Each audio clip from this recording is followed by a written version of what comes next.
everyone, Susan Storm here, and I'm joined today by Angelina, Bennet, and Gareth English, and we're going to be talking about their unique profiling program called Type Pro. Now, a lot of people ask me, I get emails every day, people asking me, how can I become a personality expert? How can I become a personality profiler? Should I take the MBTI certification program, or should I take a personality hackers program or something different? And there's a lot of options out there. And so I'm going to be creating some videos going over the pros, the cons, the stories behind each of these programs so that you can figure out which one is the best fit for you as you're moving towards a possible career in working in personality, working in typology. This can be an amazing career if you're interested in helping people get to know themselves better, if you want to use this in a business context. So Angelina and Gareth, can both of you take a turn introducing yourselves and telling me a little bit about how you got into type in the first place? Okay, well, I was there first, so I'll go first. So I'm Angelina. We're both based in the UK, and I'm an occupational psychologist by my background. So I've got the master's in Oxpsych and also went on to do a doctorate, which was actually type-based. But my first job, really fortunately, was working for what's now called the Myers-Briggs Company, that other people might know as OPP or CPP.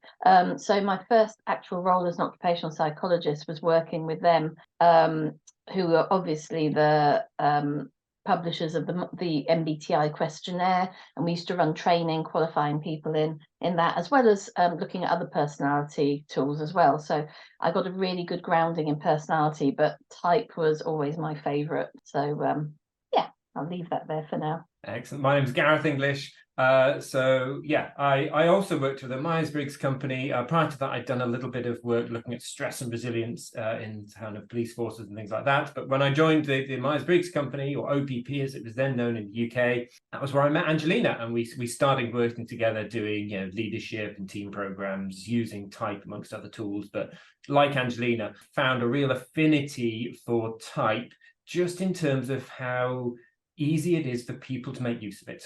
Psychologists get a bit snobby sometimes about personality type stuff because psychologists are interested in measuring stuff. Whereas I'm an applied psychologist, I just love helping people find ways to make use of stuff, do things. Thank you, Gareth. And I think that's one thing that really sets both of you apart in your program, is that you both do have a background in psychology. And I think a lot of times I hear from people, I get this comment again every day on my blog, are like, why are you talking about MBTI? All psychologists hate it. It's been debunked by everyone.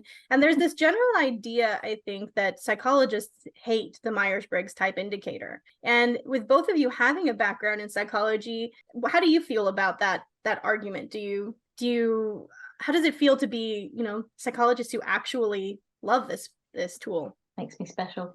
I feel that. I think part of the reason it's like Gareth said, psychologists do enjoy measuring things and applying the scientific method to things. And a lot of criticism of the Myers-Briggs comes from criticism of the actual questionnaire itself. And I think the bit that people miss out is it's an indicator. So it's there to try and tease out what your preferences might be.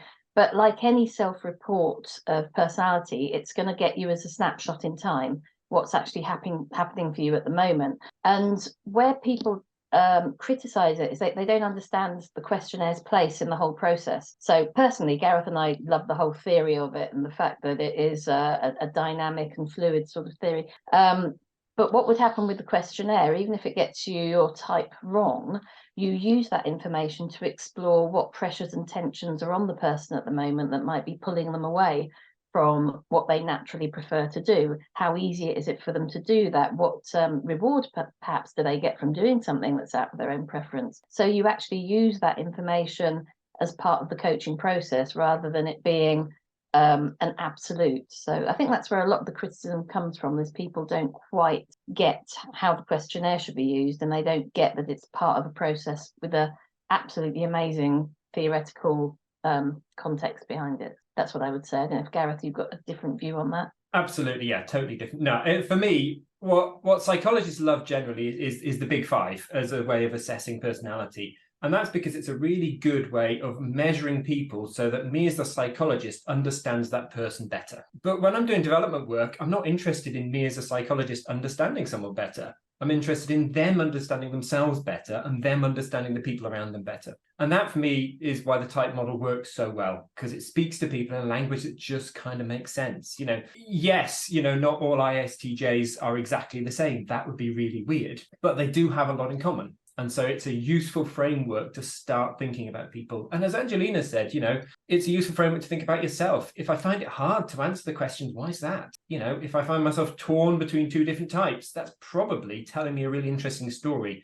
As Angelina said, 9 times out of 10, because my work and my home life are pulling me in different directions. So for me, it's about interesting conversations, interesting self-insights, as opposed to me as a psychologist measuring and knowing people. Yeah, absolutely. I think that you said something that I think is really important.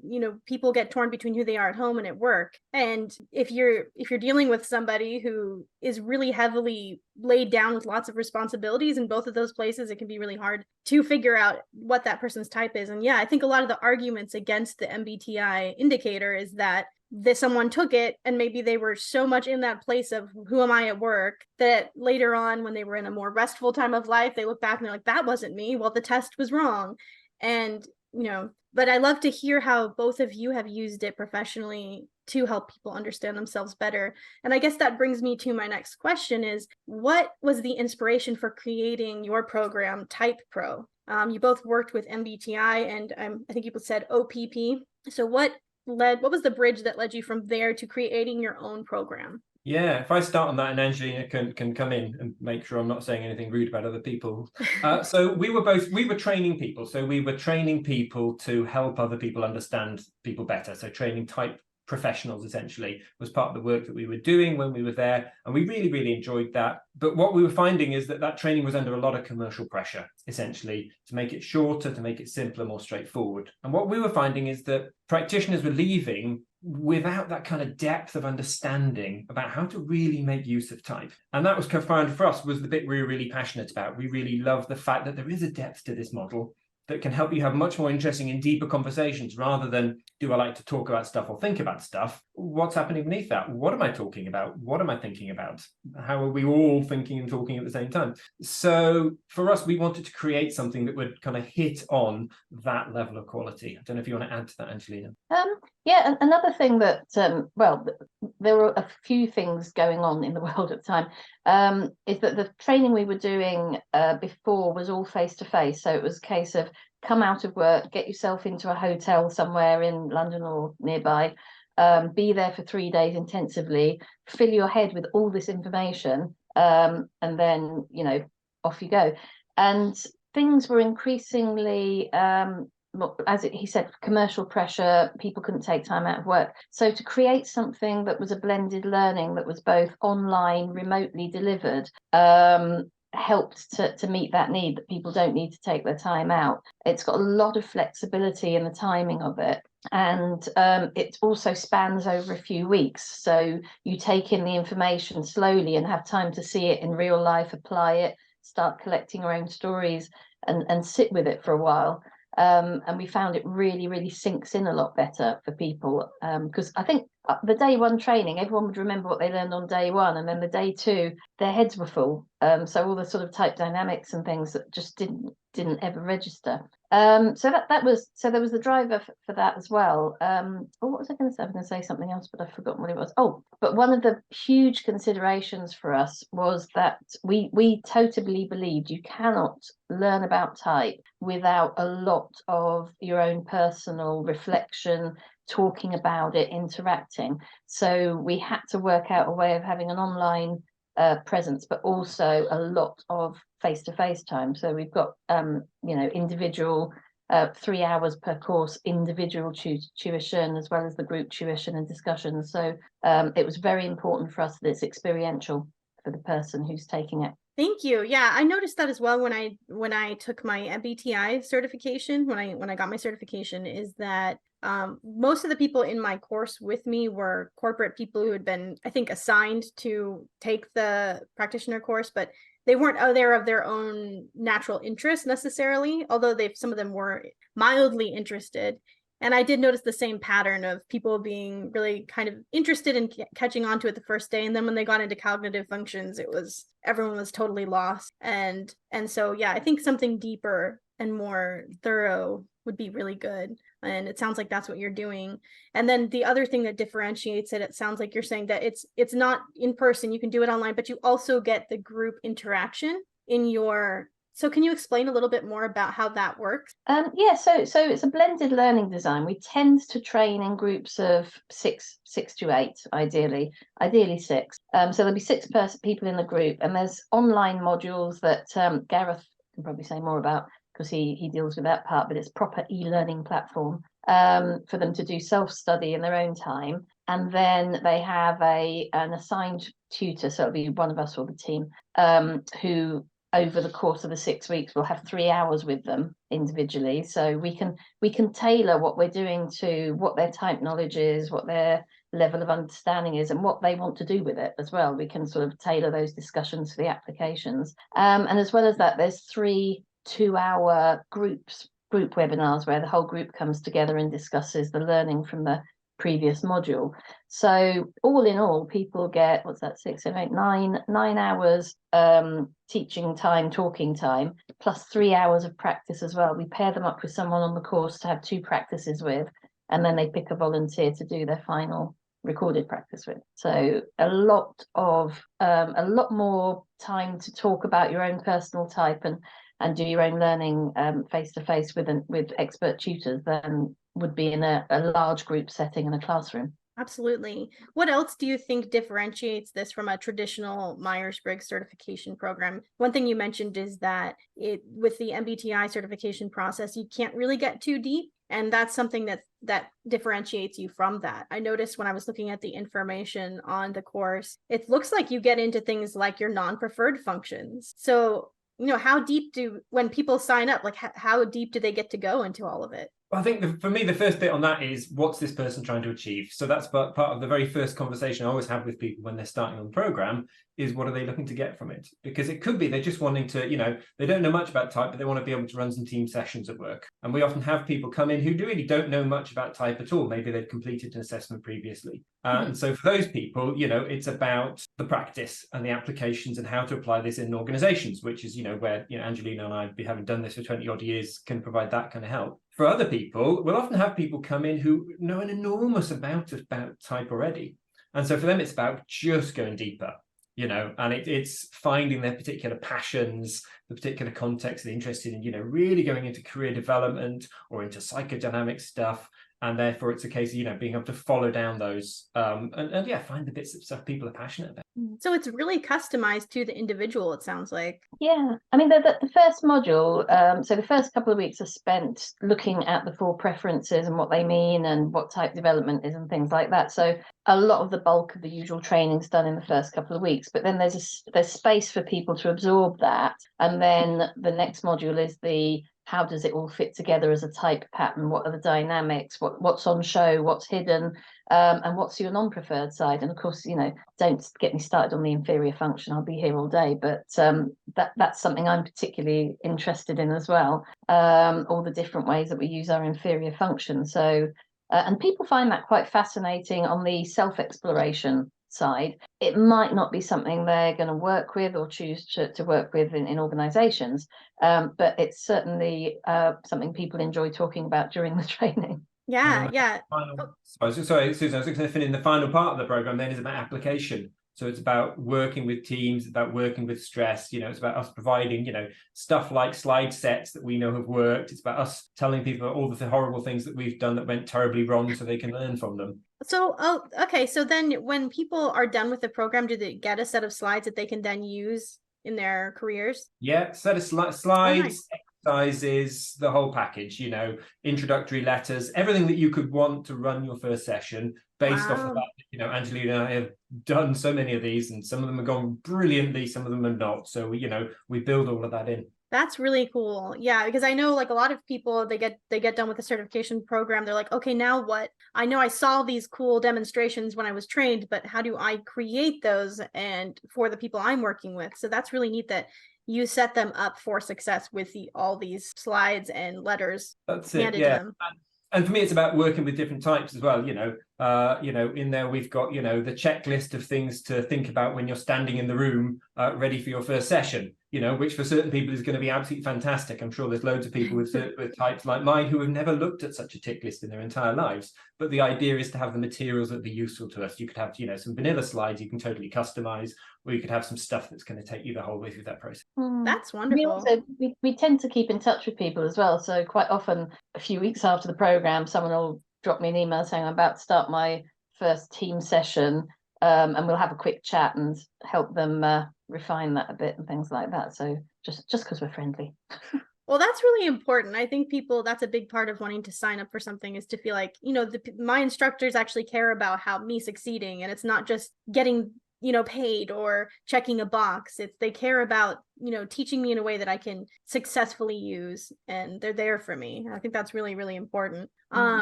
So throughout the program, I noticed that there were a lot of different instructors listed in the section on instructors. So throughout the program, is it primarily you, Angelina, and Gareth, or are there other instructors that they'd hear from as well? Yeah, so when you join the program, you'll be assigned a specific tutor. So that person will be with you throughout the program. What will normally happen is that person will then form part of the team who's also running the webinar. So you've got that continuity all the way through.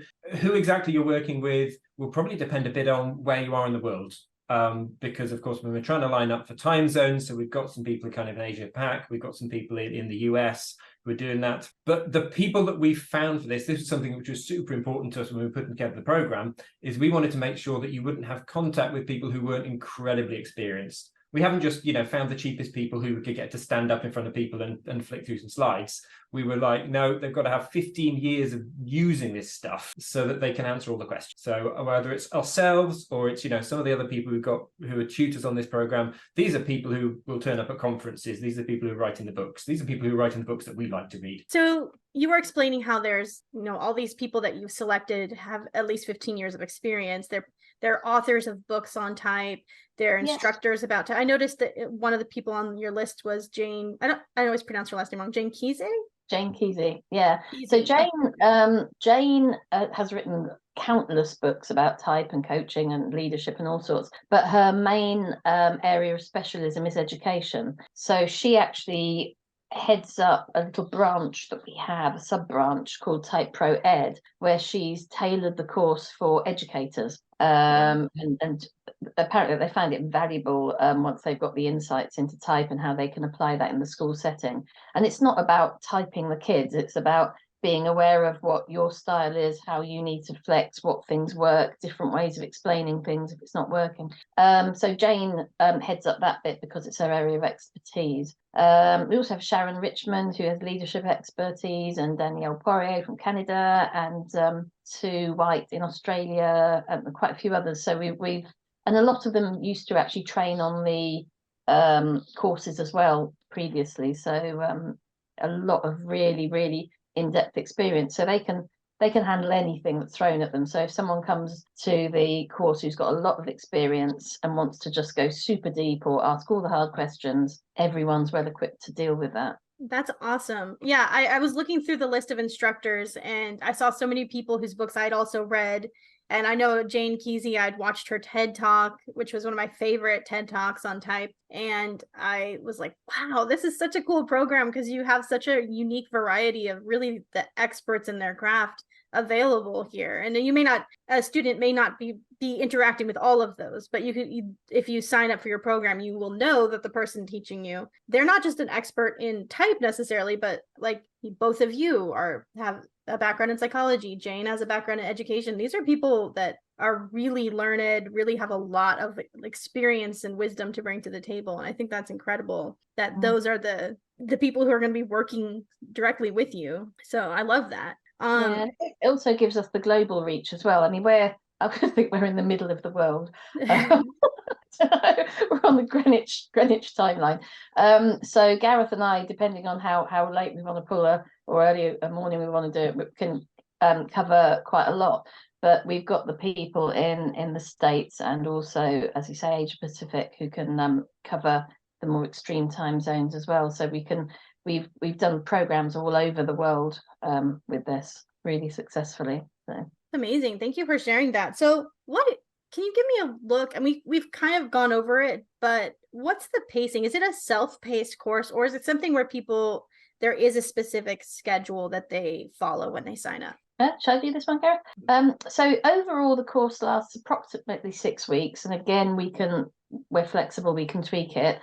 There are milestones in it, so people have to have completed some of the self-learning and had their tutorial before the webinars. So the only fixed dates are the webinars. Everything within the rest of the timeline you're free to do whenever it suits you. So it's very, very flexible in that way. And if we have a specific group that comes to us with, they're all from one company or group of friends or something, we can actually work the timings around what works for them in particular and things like that. So it's extremely adaptable. That's good to know. Yeah. So if you're watching this and you're a working parent, or, you have a busy schedule, you could probably still fit this in. It's not something where, oh, I have to be on my computer from 8 to 5 for 2 weeks. You know what I mean? Like there's a lot they can do on their own time. Yeah, it's just the three webinars are the only fixed times. Okay. Good to know. Good to know. And at the end of the program, do they walk away with some kind of a certification? Or is it more, you've completed this? What's that process like? Yeah, so there absolutely is a formal certification. So people, because Angelina and I are a bit, finicky about this, we didn't want to just kind of have people wandering off of no matter of totally different levels of quality in their work. So you have to pass assessments. So there's theoretical assessments as you go through as part of the e-learning. And people also have to pass a final assessment, which is submitting a video of them doing a type session. And so for us, that's about ensuring that the people who go out there who are Type Pro graduates and professionals coming out from our work, we know that they're hitting that quality, and anyone else who's looking at them knows that they're hitting that quality. Because we're too irritating of people to let people get by if it's not hitting that level. But for the people going through the program, it's also about once I've hit that level, what's next? What's the next stuff for me to work on? So being able to get that one-to-one feedback on, here's me running a session, and what does someone, what are the hints or tips from someone who's done this for 20 years about the stuff I might choose to work on next, even if what I've done is a perfectly good set. That's really important. Yeah. And I think that it also is helpful, people want to be able to say, look, I got this certification, not I just did a course. And employers be like, well, what do you have like any credentials or anything like that? So that all sounds really good. And then the time. Oh, sorry, go ahead. In terms of the tools that people then have access to, we partner with Type Coach. So our qualification throughout our training, we use Type Coach as the base tool in there, and Type Coach recognise our training as a qualification to access their tools. So once people have finished, we pass their details on to them and they sign them up. And we also have arrangements with 2 other questionnaire providers for people who prefer a more questionnaire based approach. So okay. So when people are done, they can either have access to Type Coach, which is that more of I profile you through a coaching process, or they can choose then, no, I want to use a questionnaire to start with that. Yeah, Type Coach is it's a sort of online run through where it's created by Rob Toomey. I don't know if you're familiar with him. Yeah. He talks through the preferences. There are various questions put to you. It's interactive. So it's a type discovery process online. And at the end, you can sort of you have a choice of like deciding, okay, which do I think is my best fit, and you generate a report. And then there are some tools that you have access to, like if I'm communicating with someone of a different type, what do I need to do? So it's a nice package. And then there's 2 questionnaire based ones as well. So we also talk on the program about how to interpret, a bit like we were talking about at the beginning, how to actually use a questionnaire if you're using one. Thank you. So if someone's watching this and they want to sign up, what's the first step they should take in order to get that process started? Yeah, well, probably the first thing we recommend is take a look at the website, typepro.com. On there you find a bit more information. We've got a couple of courses, September is gone now, so you're too late to join that one, I'm afraid. We've got, I think, a space left in October, and I think other than that person, it's going to be looking at January next year. So have a look at the information on there, get in contact with us.